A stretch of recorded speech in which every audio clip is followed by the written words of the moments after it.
그 지난 그 10월 3일 날 그 전국에서 정말 대한민국의 앞날이 걱정돼 갖고 너무나 많은 분들이 오셨는데 사실을 보세요. 현재 많은 분들이 이 나라 걱정하고 문재인 정권을 비판합니다. 근데 우리가 하나 잊지 말아야 될 게 왜 이러한 상황이 오래했느냐 하는 그 원인이 있잖아요. 예, 그 원인은 결국은 탄핵 문제 아닙니까? 예, 예. 그럼 그 부분을 명확하게 짚어나가야 된다고요. 그런데 현재 어려우니까 문제는 비판하고 지난 과거 때 왜 이러한 상황이 오게 됐는지에 대해서 전부 다 지워버리고 묻어버리고 가자는, 저는 이거는 매우 잘못된 그 하나의 그 행태라고 보는 거예요. 대응 방법이고. 예,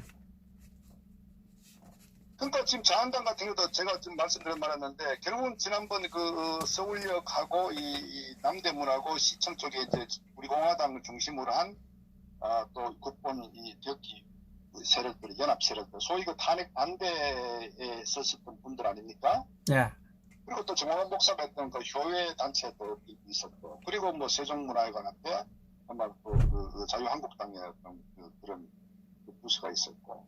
근데 결국은 보면은, 근데 사실은 뭐 대외적으로 뭐 자유한국당이 마치 자기들이 주도해서 전 국민을 모은 것처럼 저는 매우 비겁하다.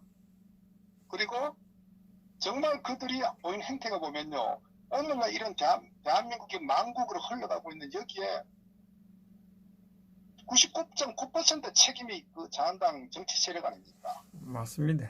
예, 그런 부분에 대해서 지금까지도 비겁한 행태 보이고 있다고요. 사실을 보면은 정상적인 정치인이고 정상적인 우파의 어떤 의식과 국가관을 갖고 있는 사람이라면 이렇게 대응하면 안 돼요. 모든 거 보이콧하고 정말 전면 투쟁을 들어가야 된다고요. 그리고 문재인을 대통령으로 인정하면 안 된다고요. 보이콧 선언해야 된다. 그렇게 해가지고 지금 대한민국에 완전 결단이 나는 상황에서 저렇게 안이하게 대처하면 안 돼요. 저는 나경원 씨 같은 경우도 원내대표면요, 정말 제가 나경원을 보면은 무능하다. 그리고 어떤 그 투쟁의 전략도 그 의식도 없다. 그러니까 어떻게 싸워야 될지를 모르는 거예요. 그리고 상당 부분 자신들이 스스로 어떤 책임을 알고 있을 거예요. 그럼에도 불구하고 일단 과거는 무조건 묻고 문재인을 비판하면 제대로 싸워야죠. 그러니까 어떤 단발성 자리를 깔아놓으면 거기 와서 그냥 생색만 내려고 하는, 이게 오늘날 자유한국당의 보이는 정치 행태거든요. 그러니까 그렇기 때문에 과연 자유한국당에 희망이 있느냐, 이걸 우리가 묻지 않을 수가 없고, 그래서 많은 국민들께서는 저는 그렇게 생각합니다. 설사 또 모여가지고 선거를 이겼다 하더라도 좌익들은 끊임없이 또 아마 선동 투쟁할 거예요. 그러면 그거 이겨내지 못해요. 그러니까 지금 소위 그 자유한국당의 제대로 된 정치인이라면은 지금은 투쟁의 시기고 모든 걸 걸고 현장에 나와서 국회를 보이콧하고 정말 문재인과 청와대 앞에 사활을 걸고 투쟁해야 된다. 그리고 그게 가장 근본적인 뭐냐면 탄핵이라는 이 부분의 프레임을 완전히 벗어나가지고 잘못된 탄핵을 우리가 바로 잡았을 때 비로소 문재인을 끌어내릴 수 있는 명분이 생기고, 문재인을 끌어내렸을 때 저들을 사법적으로 단죄할 수 있고 역사적 단죄할 수 있고 반드시 그걸 처벌을 우리가 시켜야 저는 대한민국 바로 선다. 그렇기 때문에 이 탄핵이라는 이슈는 묻고 가는 게 아니라 바로 잡는 게 너무너무 중요하다는 거예요. 정치적으로도 그렇고 명분도 그렇고 국민을 통합하는 데도 그렇고. 저는 그래서 어쩌면 대한민국 바로 서는 데 있어서는 가장 첫 번째가 이 탄핵을 바로 잡아야 된다는 게 매우 중요하다. 그 기반 하에서 우파가 통합되고 그 에너지를 가지고 문재인을 전면적으로 끌어내리는 총투쟁 권리에 나서야 된다. 저는 그것이 유일한 방법이지, 지금처럼 꼼수 부리고 정말 어떤 뭐 내년 총선 공채 때 할까, 또 뭐 우리가 의석을 또 확보하기 위해서는 이건 전부 다 술수고 쇼입니다. 그것은 정치꾼들에게 다시 한 번 더 면접만 주는 그런 형태이기 때문에, 그래서는 대한민국은 절대적으로 저는 회복하기 어렵다 이렇게 봅니다. 그래서 미국 같은 데서도 해외에서 다 알죠. 왜 일본이나 미국이나 유럽의 모든 어떤 뭐 정부에서도 대한민국 어떻게 이렇게 변화된 너무나 잘 알지 않습니까? 그러면 미국의 트럼프가 대한민국을 도와주고 싶어도 대한민국에 바로 정신이 똑바로 박힌 정치인들이 많을 때, 그리고 이 좌익 정부와 치열한 투쟁을 해서 싸울 때 그때 미국이 도와줄 명분이 생기는 거지. 지금 좌익이 이렇게 설치고 정말 나라를 이렇게 망가뜨려도 거기에 대해서 크게 투쟁하지 않는데 미국이 왜 도와주겠습니까? 그래서 이 모든 문제는 우리 내부에 있다, 이렇게 우리가 좀 인식할 필요가 있다는 것을 제가 좀 말씀드립니다. 또 이제 그 10월 3일 날 또 이 사실상 그 많은 사람이 모인 것은 이 우리 공화당에서 3년 동안 투쟁을 해왔기 때문에 그것이 바탕이 돼서 이 많은 분들이 나라가 걱정돼서 순수하게 놓으신 분들 아닙니까? 그죠? 그 사람들을 이용하고 있는 부분이 그 10월 3일 날 했는데 또 10월 9일 날 또 집회가 있어요. 이 부분에 대해서 지금 이제 우리 공화당에서는 집회를 하지 않고 그 기자회견을 내시하고 전국적으로 그 서병대 200곳을 하는 것으로 그날 이렇게 돼 있는데 그 부분 10월 9일 날 하는 그 집회에 대해서 그 자한당하고 정광훈 목사가 하겠죠. 그것도 예. 그 부분도 한 말씀 예. 네네. 저는 사실은 그 10월 3일 날 그렇게 수백만 명의 그 애국 시민들이 한껏 모일 수 있는 가장 큰 그 동기는 뭐냐면요. 기본 탄핵 이후에 우리 공화당을 중심으로 해서 끊임없이 태극기를 들고 정말 어떤 서울시 중심지에서 계속적으로 우리가 집회를 하고 투쟁을 해왔거든요. 그 부분이 많은 국민들이 알고 있어요. 그렇기 때문에 태극기를 들고 나도 가야 되고 자연스럽게 갈 수 있었지. 만약에 태극기 애국 국민들이 없었다면 과연 집회 투쟁하는데 국민들이 나갔었을까? 저는 그렇게 보지 않아요. 왜? 이 좌익들은 민주노총을 중심으로 투쟁하는데 익숙해져 있잖아요. 걔들은 항상 그렇게 투쟁을 해왔으니까. 예. 근데 일반 국민들 같으면은 이렇게 거리에 나가는 것에 대해서 익숙치 않다고요. 맞습니다.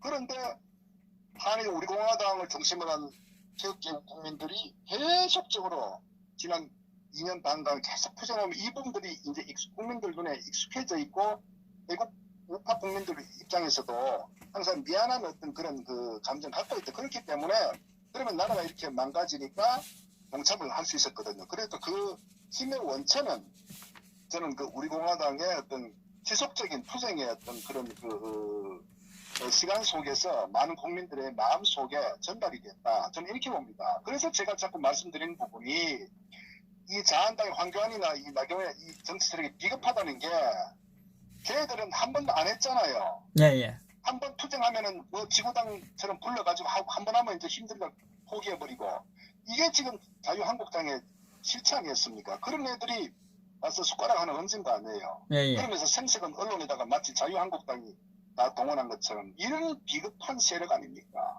그래서 이런 부분에 대해서 우리가 정확히 좀 알아야 되고 저는 뭐 어쨌거나 지난 전에 우리가 이제 그 우리 공화당 중심으로 한 대체 국민들 입장에서 두 세력이죠. 하나는 탄핵에 대한 부분을 우리가 실체 밝히기 매우 중요하고 또 하나는 문재인의 어떤 그 대한민국을 폭망시킨 이런 부분에 대해서 우리가 이제 어떤 제동을 그려야 돼. 이 두 가지 이 세력과의 싸움인데 어쨌거나 뭐 지금도 뭐 청와대에서 또 뭐 하고 있지만 어쨌거나 저는 뭐 이 문재인 세력과 싸우는 거는 일단은 저는 뭐 비판하지는 않아요. 그러나 싸우더라도 우리가 탄핵에 대한 문제를 반드시 이슈화시키는 걸 전제로 해서 싸웠을 때 그것이 진정으로 저는 대한민국을 위하는 저는 뭐 진성 보수 우파 세력이다 저는 이렇게 보고 어쨌거나 뭐 저는 한편 안타까운 게 우리 공화당이 정말 처절하게 투쟁하고 있거든요. 그 투쟁만큼 많은 국민들이 아직 전달 안 되니까 참 안타까워요. 언론에서도 뭐 의도적 외면하고 당연히 그렇겠지만 그러나 지금 힘든 과정이지만 여전히 저는 뭐 지속하다 보면 반드시 좋은 결과가 온다. 저는 그걸 봅니다. 왜? 이미 진실과의 게임에 있어서는 결과는 사실 나와 있거든요. 시점의 문제라고요. 그래서 저는 뭐 힘들고 외롭지만은 뭐 이런 투쟁을 결국은 이어가면은 저는 반드시 좋은 결과 올 것이다. 그렇게 생각하고요. 이런 현장의 투쟁의 모든 힘의 어떤 배경은 우리 공화당의 지속적인 투쟁의 하나의 결과다. 이렇게 우리가 또 인식해야 됩니다. 나올 수 있는 용기를 주었고 또 뭐 이끌어 준 것이 우리 공화당 아니겠습니까? 3년 동안 해온. 그럼요. 그거는 너무나 그 역사적으로 중요하게 우리가 평가되고 기록될 거라고 저는 확신합니다. 그런데 하나 더 물어보겠습니다. 지금 네네. 자한당이 나와서 서명을 받고 있거든요. 그 조국 사퇴, 또 그 문재인 하야, 이 부분에 대해서 한번 말씀해 주세요. 저는 뭐 볼 때는 그 조국 그 사퇴를 하고 난 이후에 자한당 카드가 없다. 문재인이 내려오라 마라. 내려오라 한다고 내려올 사람도 아니고 퇴진으로 가야 되는데 그 부분에 대해서 우리 박사님의 고개는 예. 네, 저는 이 조국 사태는 사실 이거 우리가 저 깊이 있게 냉정히 봐요. 조국 사태 조국 한 개인이 아니고요. 예. 이 두 가지 정치적인 이슈가 걸려 있는데 하나는 사실은 그 좌익 내에서도 저는 권력 투쟁의 하나의 그 산물이라고 저는 보고 있어요. 소위 그 호남을 중심으로 한 정치 세력, 소위 그 임종석과 이낙연 이 세력들 간의 차기 어떤 대권 관계 흐름 속 하나 있고 또 이 조국과 소위 김경수 같은 이런 그 부산을 영남을 기반으로 한 좌익들 간에 저는 정치 그 권력 투쟁 중에 하나다고 저는 이렇게 보고요. 왜 사실 상식적으로 보면은 사람 많고 많은데 안희정이도 날렸고 뭐 이재명부터 좌익에도 많이 그 정치적 제명을 시켜버렸잖아요. 예. 그런데 왜 그렇게 조국에 정말 목숨을 걸까? 어떻게 보면은 이 문재인의 어떤 후계자 구도에서 정치 권력의 지형에서 저는 조국과 이 문재인 공동체라는 인식 갖고 있다. 그리고 이 조국은 설맹 출신이면서 어찌가 우리가 본인 스스로가 지금 사회주의자라고 또 했잖아요. 네. 결국은 이들이 가고자 하는 방향이 저는 이 좌익의 장기 집권과 남북 연방제라 이 두 가지 그 핵심 의제가 자신들의 어떤 주 방향이라고 저는 봐요. 네. 그렇기 때문에 거기에 가장 적합한 사람이 문재인 이 그룹들 친문 입장에 봤을 때 조국을 무조건 끌고 가요. 만약에 조국이 이게 결국은 탈락하게 되면은 결국은 이낙연이나 임종석이들이 아마 주도 세력으로 올 가능성이 저는 이 좌파 내에서도 권력 암투에서는 하나의 그 투쟁 중에 연장성이 있다. 저는 또 이렇게 하고 있어요. 예. 그래서 결국 이제 이런 기반하에서 이들이 앞으로 그 김정은과의 어떤 연방제를 추진하는 데 있어서 결국은 현실적으로 이 친문에서는 조국이 가장 중심에 선 인물이고 이 일을 감당할 수 있는 인물이 조국이다. 저는 이렇게 아마 정치적으로 아마 판단하기 때문에 조국을 끝까지 몰고 가는 거 아니냐. 우리가 단적인 예로 얼마 전에 조국이 한참 문제가 됐을 때 이 임종석이도 조국을 비판했거든요. 예. 카톡에서. 예. 그리고 이낙연도 결국 그때 그 국회 대정부 아마 질의 답변에서 조국을 비판을 했었거든요. 예. 그때 보면 그게 아마 자신들 속마음이다. 왜? 결국 이걸 떨어버리고 이낙연이나 임종석이가 향후 어떤 그 좌판의 대권의 어떤 그 주자로서의 자리매김하는데 나름대로 정치적 라이벌일 수도 있기 때문에 그렇게 하는데 결국은 이 문재인 입장은 다르거든요. 그래서 이런 좌판의 어떤 권력 투쟁의 어떤 그런 또 복잡한 것도 우리가 좀 눈여겨볼 필요 있다. 그래서 사실은 아마 그 조국이 무너지면은 문재인도 아마 줄줄이 아마 친문 세력이 상당히 몰락할 가능성도 있다고 보기 때문에 이 사건 자체를 저는 뭐 좀 그런 관점에서 좀 바라볼 필요도 있다. 그래서 조국만 끌어내는 게 아니라 결국은 아까 말씀하신 대로 결국은 이 좌익 세력들 끌어내려야 문재인도 끌어내려야 되고 네. 그래서 이거를 논점을 방향성을 좀 그런 정치적인 배경 하에서 좀 투쟁이나 좀 왜냐면 신에서 조국만 무조건 끌어내는 게 아니라 조국과 연관된 결국은 좌익 그 고구마 줄기 같은 거 다 끌어내려야 되거든요. 그래서 정치 투쟁할 때에 그런 그 전략적 측면에서도 좀 투쟁의 어떤 그 방향을 좀 가져갈 필요가 있다. 그렇게 봅니다. 예. 예, 지금 조국도 그 부분도 있는데 조국을 고집하는 이유가 뭘까요? 지금 말씀하신 내용 말고, 예, 다른 어떤 뭐 연방제라든지 사회주의라든지 이런 부분. 그러니까 보십시오. 문재인이 집권 이후에 줄기차게 친북적 행태를 보였잖아요. 예, 예. 상식적으로 이해할 수 없을 정도로. 미국의 엄청난 비판을 감수하면서도 친북적 행태를 보였다고. 왜? 결국은 저는 김대중 집권 이후에 결국 북한과의 어떤 그런 이 연방제 시행도 하나의 굉장히 자신들의 어떤 나름대로 어떤 방향성이었고, 그 다음에 노무현이 집권해서도 결국은 이 김정일이하고 어떤 그 북한과의 어떤 관계, 거의 뭐, 그러니까 저들은 끊임없이 남과 북의 사회주의식 연방제를 추진하고자 하는 게 저는 불변의 저들의 어떤 그런 목적이었다고 봐요. 그런데 두 번 동안에 집권의 뜻을 못 이뤘지 않습니까? 예예. 근데 이번이 마지막이라고 보는 거예요. 이 완성. 뭐 박대 탄핵 사건 때도 북한과 개입된 것도 저는 상당 부분 있다 이렇게 저는 뭐 판단을 하고 있고요. 예예. 그렇기 때문에 마지막으로 주어진 이 기회를 놓치게 되면 북한도 결국은 몰락할 수밖에 없다는 위기의식을 갖고 있다고 봅니다. 예예.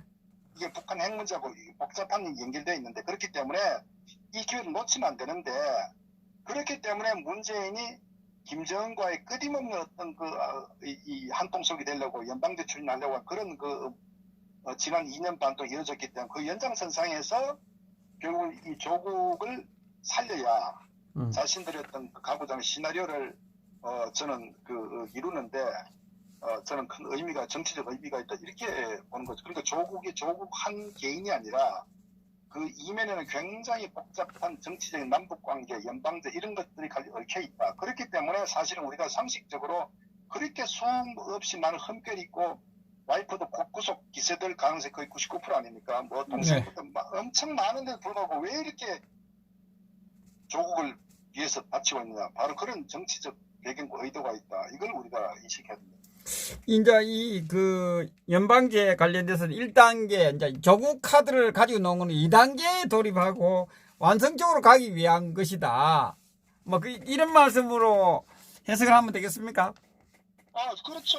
우리가 왜 문재인이가 작년 2018년 말까지 한 번도 경험한 돌이킬 수 없는 상황을 만들겠다고 사실 했었거든, 문재인이가. 예예. 이것이 바로 사실 남북 이 유엔사 해체하고 이 평화 협정하고 이런 식으로 완전히 이제 하려고 했는데 그 뜻대로 안 됐잖아요. 예예. 근데 시간이 이제 점점 흘러가면서 마음이 조급하니까 사실 이제 무리수가 나오고, 저는 뭐 결국은 이런 핵심적인 주제는 남북 연방제 실현을 위한 어떤 그런 측면에서 이 조국과도 연계되어 있다 이렇게 저는 하여튼 판단합니다.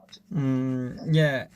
그리고 저는 또 이 오늘 제목처럼 자한당에 10월 3일 날 그날 이 마지막에 우리가 강화문에 입성을 했을 때 우리 공화당이 이재호가 연달에 서서 전 목사를 총재로 뭐 추대하고 그 이야기를 했거든요.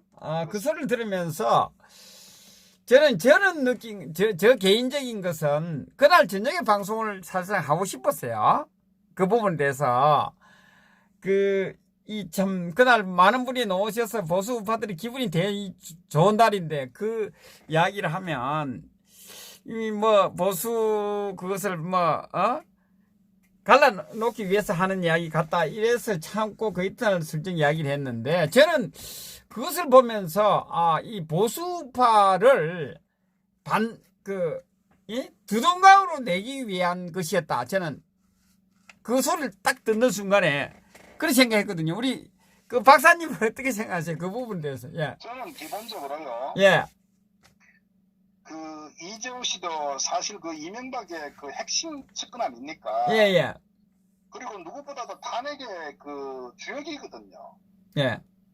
친이계 탄핵 주역이죠. 예예. 김무성도 그쪽도 뭐 마찬가지고. 그러니까 이들이 사실은요 행죄가 너무너무 큽니다. 왜? 단순히 탄핵을 시켰다는 또 과거다 영모죄. 그런데 저는 그보다 더 심각한 게 뭐냐, 그 이후에 문재인이라는 이 좌익 정권이 들어서면서 대한민국이 급속도로 몰락해버렸다는 거. 예예. 이 부분에 대한 건요 어떤 경우로도 저는 용서할 수가 없다. 저는 그렇게 보는 거예요. 그런데 자신들이 결국은 죄를 잘 알 거예요. 이 나라가 결국 문재인을 하야시켜야 된다, 끌어내린다 하는 거를 다시 주장을 하고 있거든요. 왜? 네. 결국 대한민국을 맞췄기. 그러면 저는 주장하는 거예요. 그럼 문재인이 이런 상황이 몰랐느냐? 주사파하고 같이 연결된 좌파들은 몰랐느냐? 그리고 이런 사옥에 대한 직접적 배경이 결국은 자신들이 탄핵을 시켜가지고 자당 의원 대통령을 탄핵시킨 거 아니냐. 네. 그 부분도 저는 알 거라고 봐요. 그렇기 때문에 그거를 스스로 정말 씻을 수 없는 그런 죄를 저질렀기 때문에 그거를 어떻게 자신들의 스스로가 감당할 수가 없으니까 그걸 피해가기 위해서 네. 문재인은 끌어내리지 않은 이런 선동을 해갖고 저는 하는 구호를 외친다고 저는 순서가 그게 아니라고 봅니다. 자신들이 1차적으로 거기에 대한 모든 책임을 다 짊어져야 된다고요. 그리고 자신들이 책임을 짊어지고 그 다음에 새로운 어떤 그 우파 세력이 중심이 돼가지고 문재인하고 싸워야 되지. 자신들이 전면에 나서면 사실은 가해자입니다. 가해자. 가해자가 나서서 그 잘못된 거거든요. 이 탄핵이란 첫 단추를 잘못 낀 상태에서 아무리 발버둥 쳐봐야 마지막 단추는 맞지 않게 돼 있지 않습니까? 그래서 이들은 일말에 1% 양심이라도 있다면은 자신들은 책임을 통감하고 무조건 물러나야 되는 거예요. 그런데 아직까지도 자신들이 전면에 나서서 어떤 그 정치적 주장한다는 자체에 대해서 너무나 비겁하고 저는 한마디로 양아치다 이렇게 보는 거예요. 여기에 국민들은 절대 속아 넘어가서는 안 된다. 왜 이 부분에 대해서 국민 개개인이 그런 잘못이 없는데 탄핵을 당한 그런 억울한 상황에 놓일 수가 있잖아요. 그러면 그거를 바로잡아야 되지 않습니까? 그렇기 때문에 소위 가해자, 탄핵의 주동 세력들, 저는 이재호든 누구든 간에 이 부분 반드시 그 실체에 대해서 우리가 비판해야지. 맹목 요즘 젊은 친구들 보니까 일단은 탄핵을 묻고 가고 그 다음에 정권 교체 후에 천만에 정권 교체 후에 그들은 지나간 역사이기 때문에 그들이 또 정치의 전면에 서서 또 그렇게 자신들이 대한민국을 또 좌지우지한다고요. 그래서 대한민국 국민들이 속구면 개돼지라고 하는 겁니다. 잘못된 것에 대해서는 반드시 바로 잡아야 되는 거예요. 저는 그게 순서라고 봅니다. 거기에서 힘의 어떤 에너지와 원동력이 생기는 거지 그냥 맹목적으로 그냥 같이 통합하자. 과거는 잊어버리자. 지난 거 얘기하면 뭐하냐. 이건요. 절대적으로 그게 속아나면 안 돼요. 맞습니다. 지금도. 예. 외국에서 대한민국을 자유민주주의 국가라고 인정하지 않습니다. 저는 예. 어떤 이재호든 어쨌거나 그런 그 탄핵 주동 세력들의 전면 나서는 것은 무한무치하다. 저는 이렇게 보는 겁니다. 아니 지금 이 탄핵이 그 자한당이 똥을 쌌거든요. 똥을 안 치우고 거기서 그냥 살자는 이야기라고 저는 이야기를 하고 싶어요. 사실상. 그런데 지금 이재호 그 국회의원이 이 조원진 대표님한테 전화가 이 두 번인가 왔다 그래요. 어떤 의도에서 전화를 했을까요? 우리 박사님은. 아니 그러니까 그거죠. 자신들 처음에는 일을 저질렀는데 사실 이명박이가 옛날에 과거에 그 박근혜 대통령하고 경선 때 안건이 있었죠. 등등. 자 그거는요. 사사로운 어떤 그런 그 노선의 그 갈등이 있을 수 있다고 봐요. 그러나 대한민국이란 국가를 가지고 이렇게 장난을 치면 안 되는 거예요. 탄핵이란 거는 대한민국의 어떤 그 정통성이 넘어가 버린다고요. 예. 그건 어떤 경우든 간에 그렇게 할 수가 없는 거예요. 자, 그런데 자신들 그렇게 잘못한 걸 알고 있어. 결국 이명박이도 나름대로 여러 정치적 의도 가지고 탄핵에 주동 동조했지만은 결국 자신도 감옥에 갔지 않습니까? 자기가 아마 그런 정치적 안목이 없어서 그런지 판단 착오인지 어쨌거나 자신도 아차 싶었겠죠.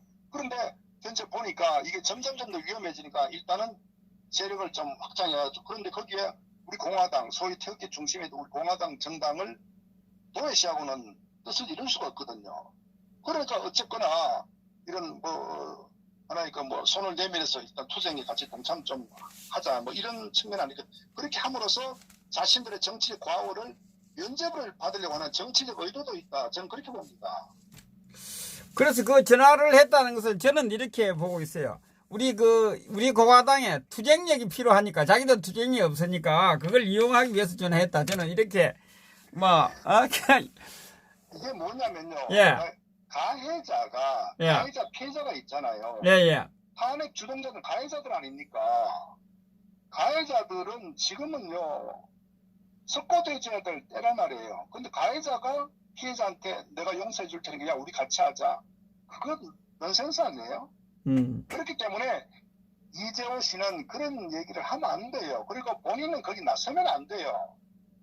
정말 자기가 1%의 대한민국을 위하는 충정이 조금이라도 있다면은 물러서서 안 보이도록 빠져나가 있어야 돼요. 그리고 자신들의 어떤 그 잘못에 대한 그 정치적 바울을 인정하고 스스로 자신들의 어떤 결장 해지를 해야 된다고요. 그것이 국가를 위한 거지. 저는 그 이재호 씨의 그런 뭐 제안 같은 순수하지 않다. 너무나 후한무치하다. 죄를 저질러 가지고 속죄를 해도 정말 될까 말까 한데 자신들이 마이크를 잡는다. 웃기는 얘기죠. 거기에 뭐 권성동도 나오고 뭐 하는데 그렇기 때문에 저 자한당 세력들은 안 된다는 거예요. 오로지 자신들의 정치적 어떤 그 면죄부를 받기 위한 우리가 잊지 말아야 돼. 2016년도 탄핵 때 그 권성동이가 헌재에서 눈물 흘리면서 탄핵시켜달라고 그런 잡놈이라고요. 그런 세력들을 대해서 아무리 세상이 힘들고 하더라도 그걸 용서하면 안 돼요. 저는요 탄핵 주동 세력들은 영모죄로 다스려야 된다고 저는 봅니다. 그래야 나라의 기강이 바로 서요. 법치가 바로 서고 그 기반 하에서 이 좌익 세력들을 무너뜨릴 수 있는 힘이 생긴다고요. 그걸 저는 한시도 우리가 그 판단할 때 기준이 뭐냐 탄핵을 찬성한 그룹과 반대한 그룹 이렇게 딱 그 판단 기준을 가지고 탄핵 찬성했지만 잘못을 100배 인정하고 과오를 정말 뉘우치고 이런 세력 같으면 우리가 또 어느 정도 같이 또 함께 할 수도 있겠죠. 그러나 김무성 같은 아직도 박 대통령한테 뭐 사과하라는 저런 인간들은 반드시 영모죄로 다스려야 된다. 저는 이렇게 봅니다. 그래서 이 부분에 대해서 우리가 잊지 말아야 돼요. 어떤 경우든 간에. 그리고 어떤 경우는 탄핵 찬성한 세력과 반대한 세력이 아무런 사전 어떤 그 조치 없이 절대 하나 될 수가 없어요. 가해자와 피해자가 어떻게 아무런 절차나 과정 없이 하나가 될 수가 있습니까? 만약에 입장 바꿔놔 보세요. 그게 가능한지 인간으로서 해야 될 일이고 하지 말아야 될 일입니다. 그래서 저는 일반 국민들 그러니까 탄핵에 선동됐던 부분들은 그거 실체를 밝혀서 저는 뭐 과거에 촛불 섰다가 아마 지금 퇴기로 돌아온 분들 많다고 봅니다. 그분들은 뭐 언론과 어떤 그 순수한 국민들 그렇다 치더라도 정치에 몸담았던 세력들 그리고 일부 지식인들 기회주의 행태를 본 지식인들 그 사람들 매우 질이 나쁘다. 우리가 이걸 그들을 용서하면 안 돼요. 저는 그런 부분들이 우리 국민들께서 좀 정확히 좀 인식을 하셨으면 좋겠다. 그 젊은 친구 유튜브 하는 친구들도 유튜브가 뭐 직업인지 모르겠지만 그러나 정말 보수 우파를 표방하는 유튜버들이라면은 이 모든 대한민국의 이 난국의 이 출발점은 탄핵이었다. 그 부분을 바로 정확히 지적하고 그 기반 하에서 우파의 가치를 설파하는 그런 유튜버가 됐을 때 저는 우리가 함께 할 수 있는 거지. 그렇지 않으면은 저는 전부 다 그건 저는 위장이고 사입이다. 저는 이렇게 규정을 합니다. 네. 예, 알겠습니다. 오늘 수고하셨습니다. 네네. 예, 감사합니다. 오랜만에 반가운 우리